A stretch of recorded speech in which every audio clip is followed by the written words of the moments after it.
Hi friends, கையாடு மாதிரி wife வேணும்னு கனவு கண்டுட்டு ராத்திரி 12 மணி வரைக்கும் மொபைல் யூஸ் பண்ணிவிட்டு போதுண்டா சாமின்னு மொபைலை ஆஃப் பண்ணி 12:01 தூங்கிட்டு மல்லாக்கப்படுத்தி விட்டதை பார்த்துட்டு நமக்கு மட்டும் ஏன்டா அந்த மாதிரி நடக்குது, நாம் மட்டும் என் லைஃப்பில் தோத்துக்கிட்டே இருக்கோம், நம்ம வாழ்க்கை இப்படியே போயிடுமா சார்னு நம்மளை நாமளே காயப்படுத்திக்கிட்டு உள்ளுக்குள்ளே அழுதுகிட்டு நம்ம மனசை புண்படுத்திக்கிட்டு இனிமேல் இந்த மாதிரி இருக்கக்கூடாது, மொபைல் யூஸ் பண்ணுறது கம்மி பண்ணணும், மார்னிங் சீக்கிரமாக ஜிம்முக்கு போய் ஒர்க் அவுட் பண்ணணும், சீக்கிரமாக வேலைக்கு போகணும், இப்படி அடுத்த 48 வருஷத்துக்கு நாம் என்னெல்லாம் பண்ணணுன்னு பக்காவாக நீட்டாக ரைட்டாக போயிட்டாக பிளான் பண்ணிவிட்டு அலாரம் வச்சு நைட்டு ஃபுல்லாக தூங்கிட்டு 6 மணிக்கு அலாரம் வச்சதும் எந்திரிச்சு எவன்டா அது அலாரத்தை வச்சதுன்னு அந்த அலாரத்தையும் ஆஃப் பண்ணி போர்வையை போத்திக்கிட்டு 8 மணி வரைக்கும் தூங்குறவங்களா நீங்கள்? இதில் சோகம் என்னன்னா நானும் அப்படி தான். இப்படி உங்களெலாம் ஒருத்தனா யூடியூப் சேனலை ஸ்டார்ட் பண்ணணும்னு நினச்சி என்னுடைய சோம்பேறித்தனத்தாலேயே 3 வருஷம் டிலே ஆகி 250 ரூபாய்க்கு மைக்கு வாங்கி இப்போ தான் ஆரம்பிச்சிருக்கேன். சொல்ல வந்த விஷயத்தை ஃபுல்லாக சொல்லிட்டு போகிறேன், என்னென்னு கேளுங்க. நம்ம யூடியூப் சேனலோட பேர் கடிகாரம். இது இந்த மாதிரி உடையாமல் எப்பயும் நிற்காமல் ஓடுறதுக்கு நீங்கள் தான் ஃப்ரெண்ட்ஸ் ஹெல்ப் பண்ணணும். நான் நம்ம யூடியூப் சேனலில் எந்த மாதிரியான வீடியோலாம் போட போகிறேன்னா ரொம்ப யூஸ்வலான ஸ்டோரி தாங்க.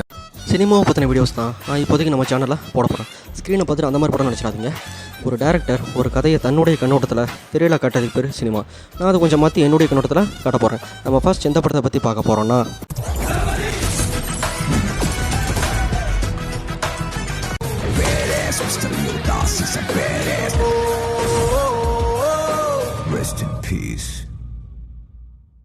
உங்களில் நிறைய பேர் லியோ படம் பார்த்துருப்பீங்க. இருந்தாலும் படத்தோட கதையை நான் ஒரு தடவை ஷார்ட்டாக சொல்லிடுறேன். பற்ற வச்சு புகையை விட்டால் பவர் கிக்கு அப்படின்னு ஆனந்தமாக டான்ஸ் ஆடிக்கிட்டு போதை சிகரெட் வித்துட்டு இருக்கவங்க தான் நம்ம தாஸ் ஃபேமிலி. நம்ம லியோ தாஸோட அப்பாவான ஆண்டனி தாஸுக்கு ஜாதகத்து மேலே இருக்க அபரிவிதமான நம்பிக்கையால் தான் பெத்த பொண்ணான எலிசா தாஸை கொலை பண்ண துணிகிறாரு. ஆனால் இதுக்கு நம்ம லியோ தாஸுக்கு துளியும் விருப்பம் இல்லை. ஹரால்டு தாஸ் இதுக்கு சம்மதிக்கிறாரு.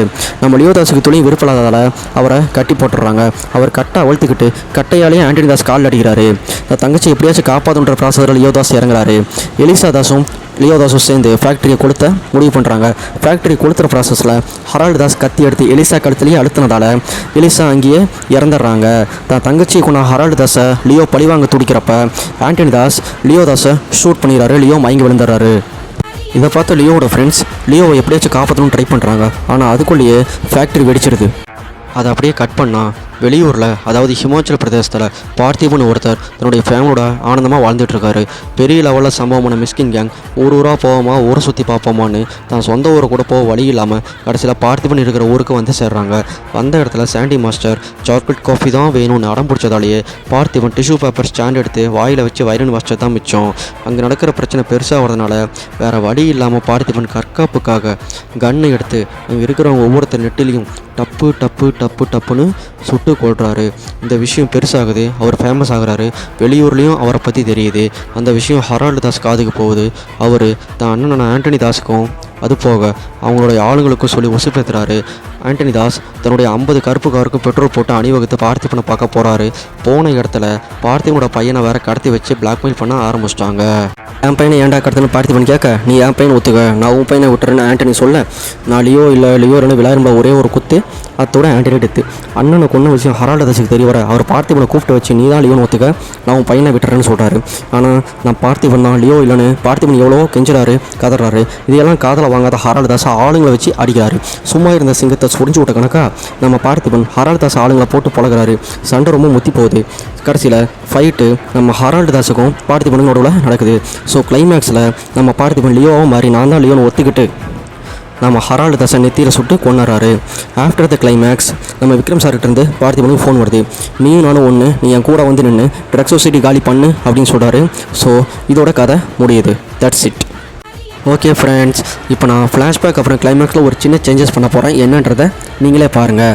தாஸ் ஃபேமிலியுடைய ஒரே ஒரு பெண் வாரிசான எலிசா தாஸை அங்கே வேலை செய்கிற டேனியல் ஏதோ ஒரு காரணத்துக்காக யாருக்கும் தெரியாமல் கடத்தி இரும்பு ராடாலேயே தலையில் அடித்து கொண்டுடுறாரு.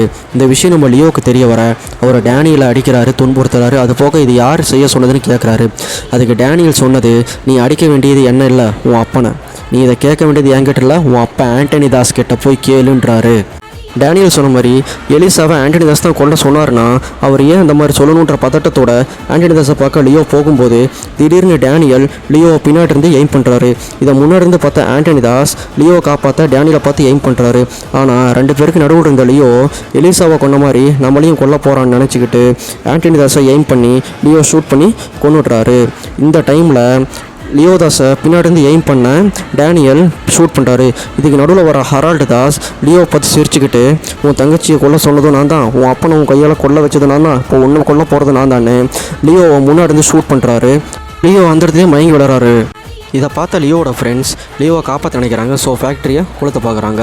அங்கே இருதயராஜுக்கும் டேனியலுக்கும் நடுவில் பயங்கரமான சண்டை நடக்குது. அந்த சண்டையில் 2 பேருமே இறந்துடுறாங்க. இறுதியில் ஃபேக்ட்ரி வெடிக்குது. ஒரு வழியாக இங்கிருந்து தப்பிச்ச லியோ பார்த்திபனா ஒரு சராசரி மனுஷனாக வாழ நினைக்கிறாரு. ஆனால் தான் அப்பாவை கொன்ன அவருடைய குற்றம் உணர்ச்சி அவரை தூங்க விடலை. இதெல்லாம் எது வரைக்கும்னா சத்யாவை பார்க்குற வரைக்கும். சத்யாவை பார்த்ததுக்கப்புறமா பேசி பழகினதுக்கப்புறமா அவர் டோட்டலாகவே மாறிடுறாரு. எந்தவித பிரச்சனைக்கும் போகாமல் தான் யாருன்றதையும் மறந்துட்டு, தான் யாருன்றதை சத்யாகிட்ட மறைச்சிட்டு, தான் ஃபேமிலியோட ஹிமாச்சல் பிரதேசத்தில் எந்தவித பிரச்சனையும் பண்ணாமல் ஆனந்தமாக வாழ்கிறாரு. இவர் ஹாப்பியாக இருக்கிறது இந்த கடவுளுக்கு பிடிக்கலையோ என்னமோ, ஏதோ ஒரு விதி வழியில் மிஸ்கின் கேங் மூலமாக இவரை தேடி ஒரு பிரச்சனை வருது. அந்த பிரச்சனை என்னென்னா காஃபி ஷாப்பில் நடக்கிற பெரிய சண்டை தான். அந்த சண்டையோட இறுதியில் லியோதாஸாக மாறி பார்த்திபன் எல்லாரையும் ஷூட் பண்ணி கொண்டுடுறாரு. இந்த விஷயம் ப்ரெஸ்ஸுக்கு தெரிய வர அவர் இந்தியா லெவலில் ஃபேமஸ் ஆகிறாரு. அந்த விஷயம் ஹரால்டு தாஸ் ஆளுங்களுக்கும் ஹரால்டு தாஸுக்கும் தெரிய வருது. ஹரால்டு தாஸும் ஹேய் தெரிக்க அப்படின்னு பழி வாங்குறத மிச்சம் வைக்கக்கூடாதுன்னு பார்த்திபனுடைய பையனை கிட்னாப் பண்ணுறதுக்காக ஆளுங்களை அனுப்பி வைக்கிறாரு. நான் பையனை காப்பாற்ற பார்த்திபன் நெப்போலியன் கூட ஹரால்டு தாஸை பார்க்க போகிறாரு. ஃபேக்ட்ரிக்கு வெளியவே நெப்போலியன் எடுத்து வச்சுட்டு இவர் மட்டும் ஃபேக்ட்ரிக்குள்ளே போய் தான் பையனை விட்டுருங்க, நான் பார்த்திபன் தான் லியோ இல்லைன்னு எவ்வளோ கெஞ்சிறாரு கத்துறாரு. ஆனால் இதெல்லாம் காதலை வாங்காத ஹரால்டு தாஸ் ஆளுங்களை வச்சு பார்த்திபன் அடிக்கிறாரு. பார்த்திபன் பதிலுக்கு அவங்க ஆளுங்களை துவம்சம் பண்ணுறாரு. கடைசியில் இந்த சண்டை ஹரால்டு தாஸுக்கும் பார்த்திபனுக்கும் நடுவில் நடக்குது. ஆனால் பார்த்திபனுடைய அடியை தாங்க முடியாத ஹரால்டு தாஸ் குறுக்கோளி யூஸ் பண்ணுறாரு. அதாவது அகைன் பின்னாடி இருந்து சுட பார்க்குறாரு. பட் கர்மயச பூமராங்க இல்லையா, அதனால் நெப்போலியன் ஹரால்டு தாஸை பின்னாடி இருந்து ஷூட் பண்ணுறாரு. துப்பாக்கி பார்த்திபன் கைக்கு வருது. தான் தான் லியோனு ஹரால்டு தாஸ் கிட்ட ஒத்துக்கிறாரு பார்த்திபன். நீ தான் லியோனு ஏன் ஒத்துக்கிறேன்னு ஹரால்டு தாஸ் கேட்க லியோ சொல்கிறாரு, நான் இங்கேருந்து போனதுக்கப்புறமா நிம்மதியாக சந்தோஷமாக வாழ்ந்தலான்னு தான் நினச்சேன். ஆனால் என் தங்கச்சி நீங்கள் ஏன் கொன்னீங்கன்ற காரணம் என்னை தூங்க விடலை. நான் அதுக்காக உங்களை பழி வாங்கியிருக்கலாம். ஆனால் கிடைச்ச நல்ல வாழ்க்கையை அதுக்காக வேஸ்ட் பண்ண வரல. அதுக்கான சந்தர்ப்பம் அமையுன்றது எனக்கு தெரியும். அதுக்கு தகுந்த மாதிரியே அடுத்தடுத்த கன் ஷாட்ஸ் ஆக்சிடென்ட்னு என் ஊரில் நடந்த சில விஷயங்களை நான் கவனித்தேன். எப்பயுமே அமைதியாக இருக்கிற ஊரில் அந்த மாதிரி சம்பவங்கள்லாம் நடக்கிறது வாய்ப்பே இல்லை. ஸோ இதுக்கெல்லாம் காரணம் ஒரே ஒரு கேங்கனும் செக்யூரிட்டி அலர்ட் பயங்கரமாக இருக்கனால இந்த ஊரை விட்டு அவங்க போயிருக்க வாய்ப்பு இல்லைன்றதையும் நான் ஜட்ஜ் பண்ணேன். எப்பயுமே 8:30 மணிக்கு கடையை மூடிட்டு வீட்டுக்கு போகிறேன்னா அன்றைக்கி 10:30 மணி வரைக்கும் கடையை திறந்து வச்சுருந்தேன். ஸோ அந்த கேங்கை வேணும்னே என் கடைக்குள்ளே வர வச்சேன். சண்டையை வேணும்னு பெருசாக்கினேன். ப்ரெஷர் சிச்சுவேஷனை க்ரியேட் பண்ணேன். இந்த ப்ரெஷர் சிச்சுவேஷனில் நான் கற்காப்புக்காக தான் அவங்கள சுட்டு கொன்ன மாதிரி எல்லார்கிட்டையும் என்னை நான் காமிச்சிக்கிட்டேன். இந்த விஷயம் நாளடைவில் வெளி உலகத்துக்கு தெரிய வந்துச்சு. அந்த விஷயம் உன் ஆளுங்க மூலமாக உனக்கும் தெரிஞ்சது. ஸோ என் பையனை கிட்னாப் பண்ண வச்சு இங்கே வந்து உட்காந்து உங்கள்கிட்ட பேசுகிற வரைக்கும் எல்லாமே என்னோடய பிளான் தான். இதையெல்லாம் கேட்டால் ஹரால்டு தாஸ் லியோ கிட்ட I am impressed Leo, I am impressed. ஆமாம், இந்த cigarette factory licensed cigarette factory தானே நீயும் உன் தங்கச்சி நினச்சிட்டு இருந்தீங்க. ஆனால் அப்படி கிடையாது.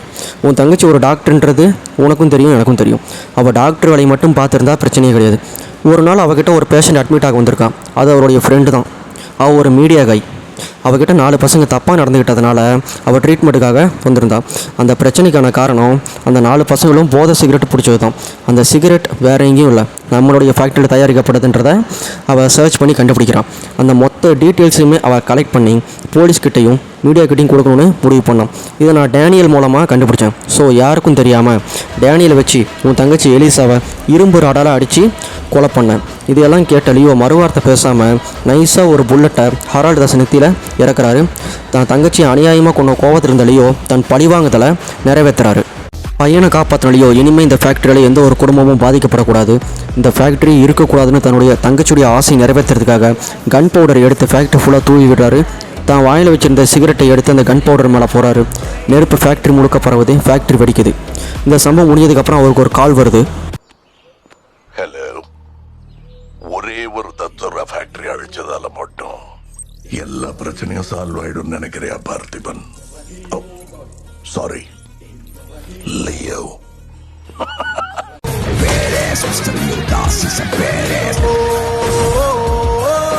Rest in peace.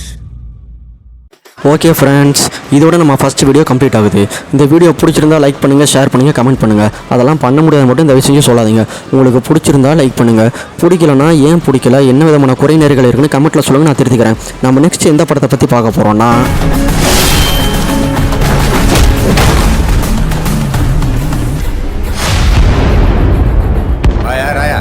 போய் என்ன சொன்ன தப்புன்னு கேஸை வாபஸ் வாங்கிட்டான். என்ன சின்ன பையன் என்ன சப்போர்ட் படங்கா எப்படி கஷ்டப்பட்டு பேசி படிச்சாலும்